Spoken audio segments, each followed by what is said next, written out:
Okay, I've got 4 sine squared plus sine theta equals 1 plus 2 sine squared theta. I'm going to actually subtract the 1 from both sides and subtract the 2 sine squared from both sides.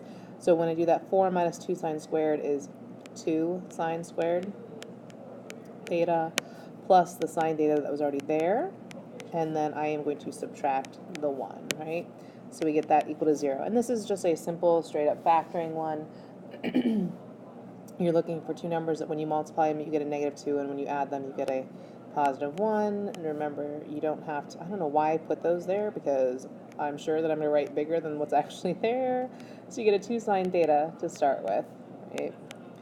And a sine theta over here. And again, you need two numbers. When you multiply them, you get -1 here. But as I do outer and inner, I need it to be a +1 there. So I'm going to put a +1 and a -1. Right? And if you double check, when you do outer, you get a +2 sine theta. Inner, you get a negative sine theta. So that's where you get your 1 there. And so that equals 0. And of course, now I have it, oops, switch it over, equals 0. And of course, now I have it factored. So all I have to do is set each factor equal to 0. To save time, I'm just going to write what you actually get, right? Because you would add 1, divide by 2, and over here you get sine of theta equals a -1 there. Okay. From this first one, sine of theta equals 1/2.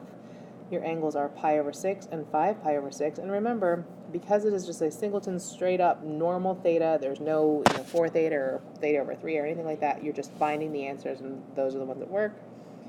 And then you get a 3 pi over 2. And again, technically, we should always be double checking those answers.